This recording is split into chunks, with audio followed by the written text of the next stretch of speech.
स्वागत एक बार फिर से आपका रेडियो टेलीविजन और आप सुन रहे हैं आज का हमारा विशेष कार्यक्रम रूबरू। और आज के हमारे मेहमान हैं श्री दीपक जी पटेल। दीपक जी, एक बार फिर से ब्रेक के बाद आपका स्वागत है। सर, ये बताइए कि ये जो नई शिक्षा नीति आ रही है, खास करके उसका जो शुरुआत होगा वो प्राथमिक स्कूल से ही होगी, तो ये नई शिक्षा नीति के बारे में आप क्या सोचते हैं? जी सर, जो शिक्षा नीति है ना, वो कहीं न कहीं शिक्षा में और अच्छा कैसे किया जाए उसकी नीति पर ही बनाई जाती है। अपने यहाँ जो नई शिक्षा नीति बनी है 2020 में, तीसरी नई शिक्षा नीति है। इससे पहले 1964 में बनी थी, 86 में बनी थी और अभी 2020 में इसका इम्प्लीमेंट किया गया। तो जो नई शिक्षा नीति में है, पुराने ढांचे को और नए ढांचे को हमें एक तुलनात्मक अध्ययन करके इसको देखना चाहिए।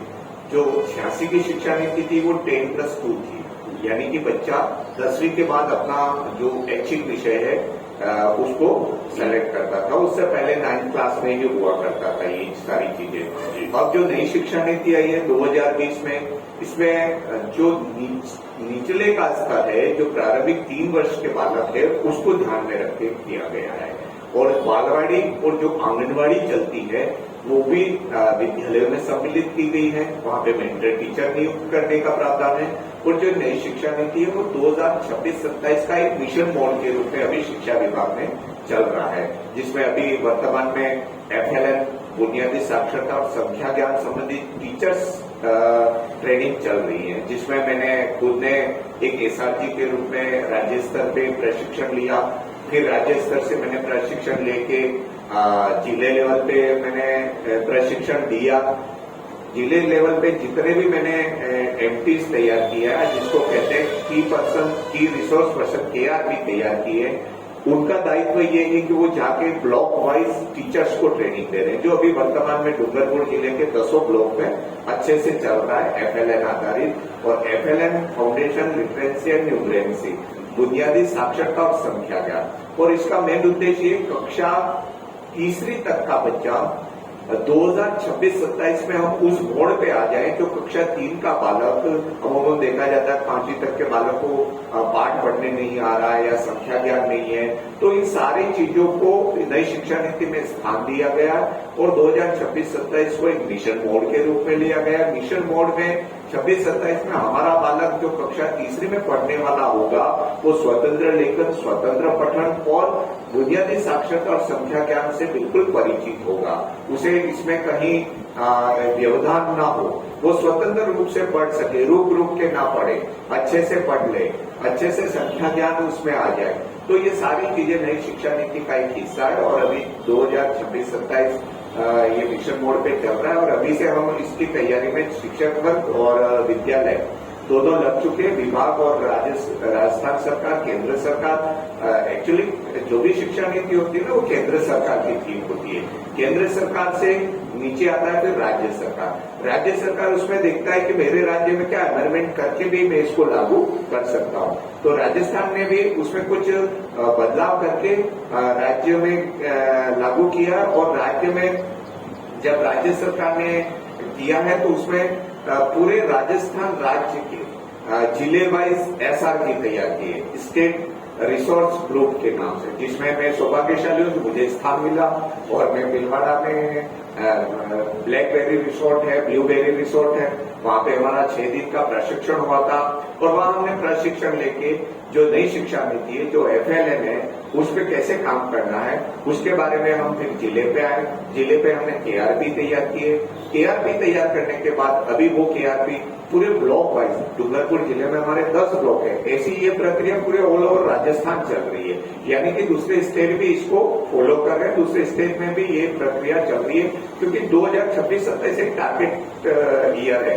26-27 में हमारा नई शिक्षा नीति के तहत बच्चा उस तरीके से तैयार हो जाना चाहिए, जिसमें PP1, PP2 बालवाड़ी में, प्री प्राइमरी 1, प्री प्राइमरी 2 और इसके बाद बालवाड़ी का 3 साल का जब बच्चा बालवाड़ी में शिक्षा ग्रहण करके आता है, उसके बाद कक्षा फर्स्ट में उसको प्रवेश दिया जाता है।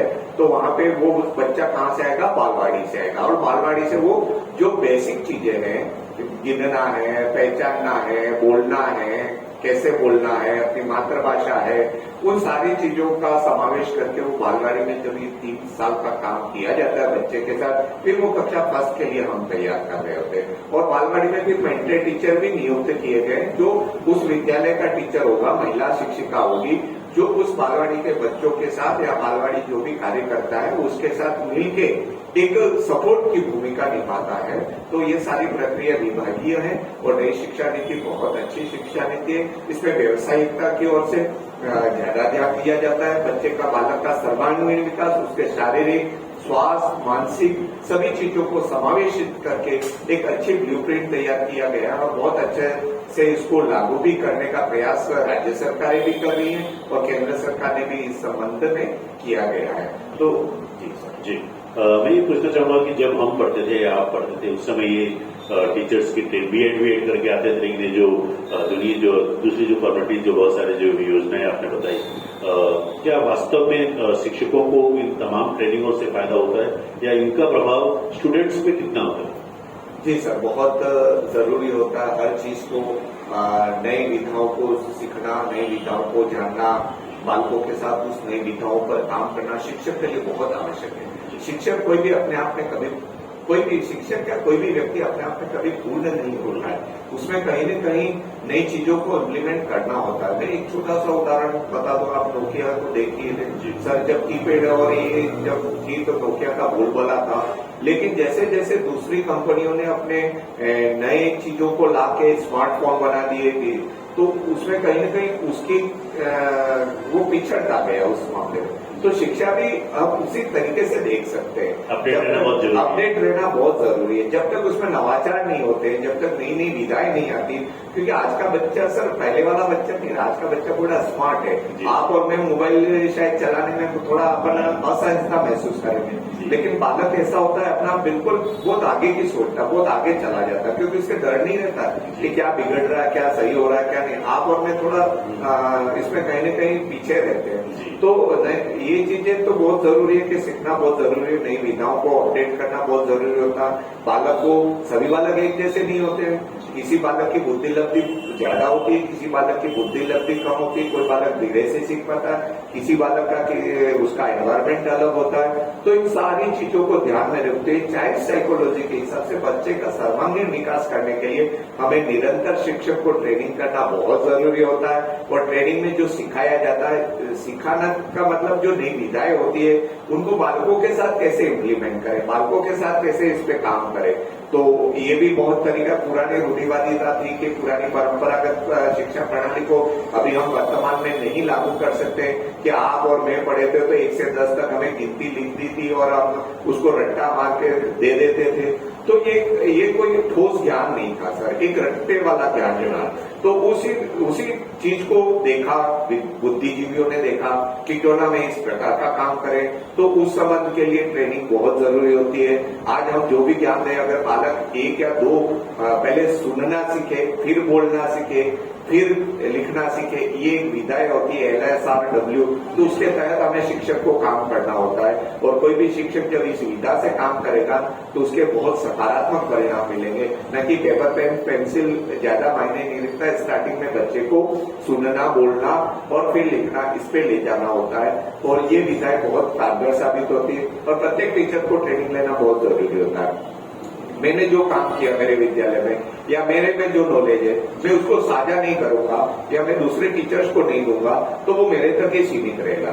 तो ज्ञान ऐसी चीज है जो अधिकतर प्रसारित होना चाहिए, जिससे अधिकतम से अधिकतम लोगों तक पहुंचे, सबका भला हो, सबका विकास हो, सबका साथ, जैसा हमारे प्रधानमंत्री जी महोदय कहते हैं। तो हमें इस थीम को भी ले लेना चाहिए। मैंने कोई इनोवेशन किया तो वो मेरे तक सीमित नहीं हो। मेरे इनोवेशन अगर समाज हित, राष्ट्र हित या देश हित के काम नहीं आए तो फिर ऐसे इनोवेशन का कोई मायने नहीं रखता।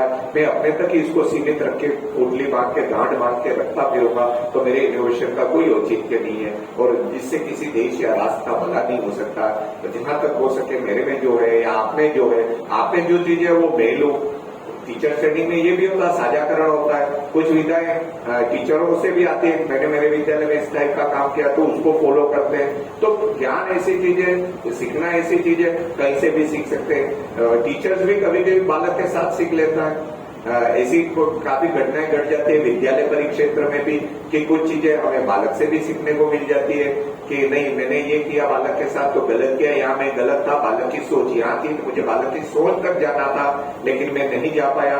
तो ये सारी चीजें ऐसी होती है जो बहुत जरूरी है और एक टीचर्स को और शिक्षक को हमेशा सीखते रहना चाहिए। वो एक सफल शिक्षक मानता हूँ मेरी नजर में। जी, शिक्षा के बारे में तो बहुत बातचीत हो चुकी और दीपक जी मैं आपसे पूछना चाहूंगा क्योंकि इन दिनों हमारे नगर परिषद का नहीं पूरे देश का एक फोकस चल रहा है सिंगल यूज प्लास्टिक का उपयोग न करना, तो उसके बारे में शहरवासियों के लिए आप क्या कुछ संदेश देना चाहेंगे? जी सर, बहुत अच्छी थीम चल रही है। जो ऐसे कुछ मानक भी तैयार किए, कौन सा प्लास्टिक ज्यादा हानिकारक है, कौन सा प्लास्टिक नुकसान कर रहा है, पर्यावरण को कहीं न कहीं दूषित कर रहा है, तो नगर परिषद ने बहुत अच्छी थीम लागू की है। और जैसे भी जहां तक मैं डूंगरपुर की जनता की बात करता हूँ, डूंगरपुर के नागरिकों की बात करता हूँ, तो हर क्षेत्र में चाहे वो सिंगल यूज प्लास्टिक हो, स्वच्छता हो, कोरोना हो, सब में बढ़ चढ़ के हिस्सा लिया। आम नागरिक ने भी अपनी जिम्मेदारी बहुत अच्छे तरीके से निभाई है।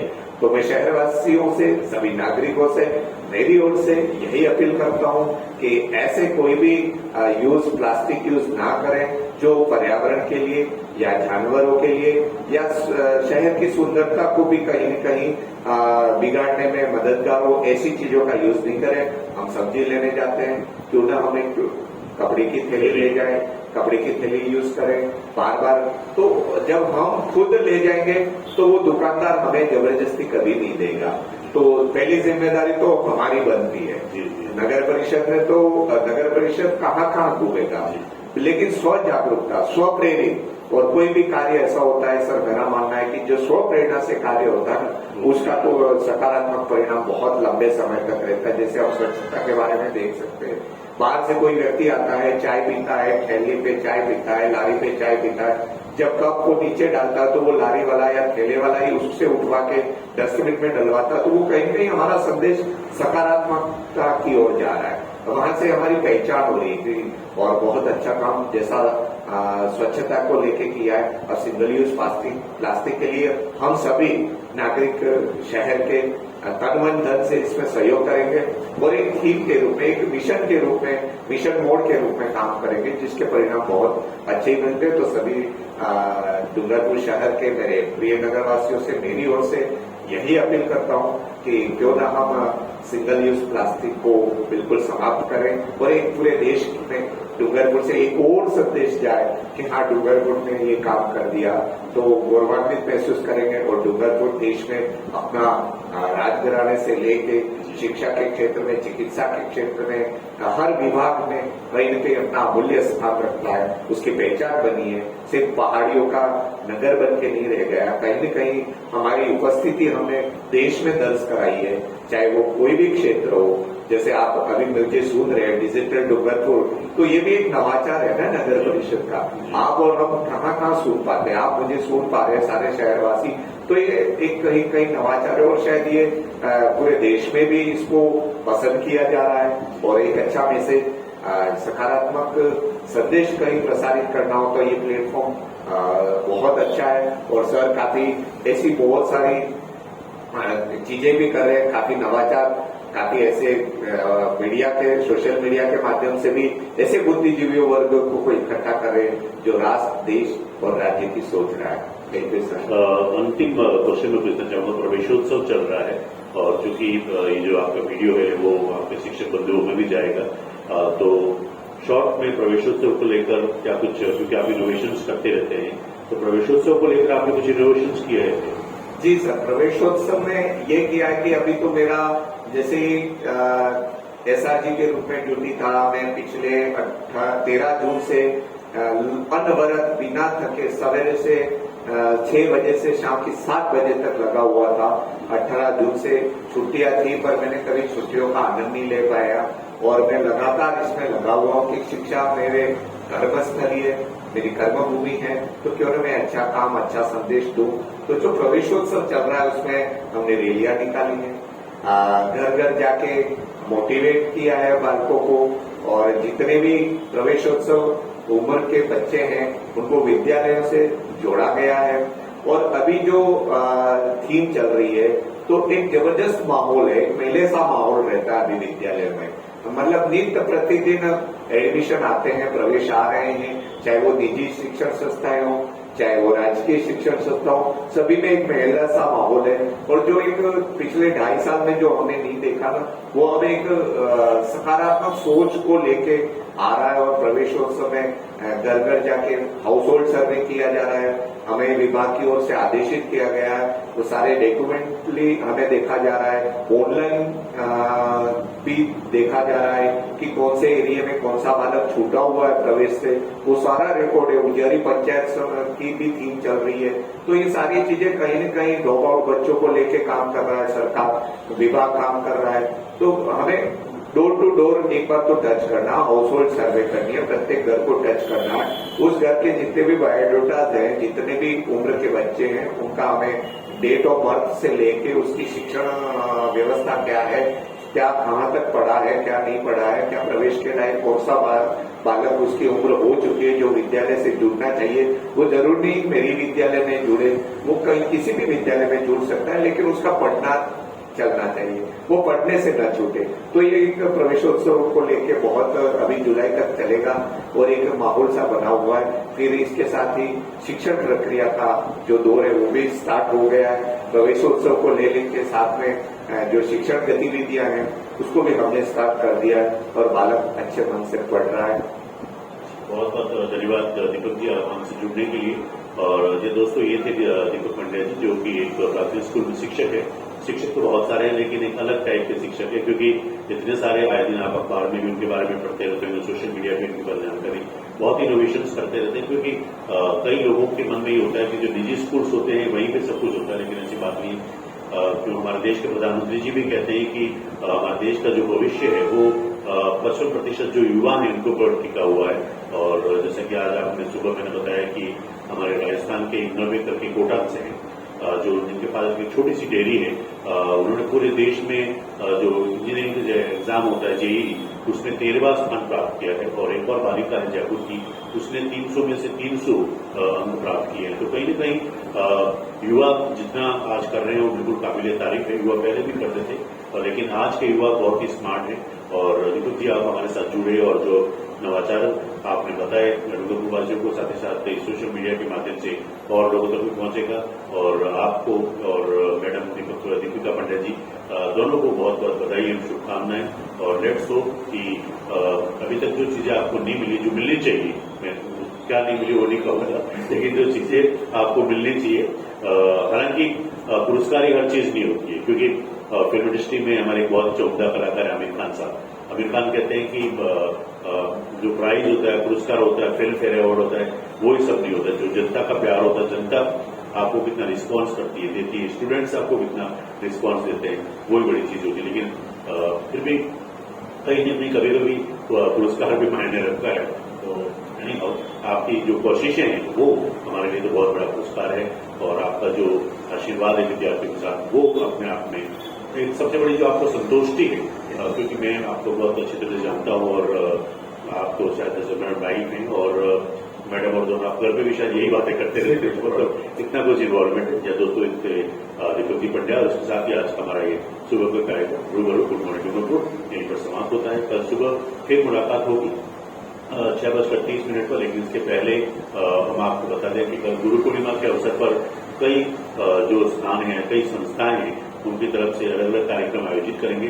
साथ ही साथ जीवन ज्योति संस्थान है, उनका एक कार्यक्रम जो दशहरा मैदान है वहां पर है, तो आप वहां पे जाके, और अन्य जो भी संस्थाएं हैं गुरु पूर्णिमा को लेकर, तो एक बार फिर से आप सभी को एडवांस में गुरु पूर्णिमा की बहुत बहुत बधाई और शुभकामनाएं।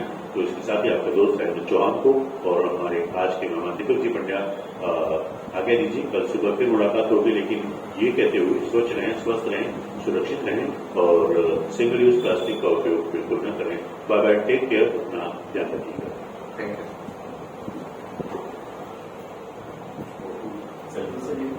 सेल्फी से आ जाए।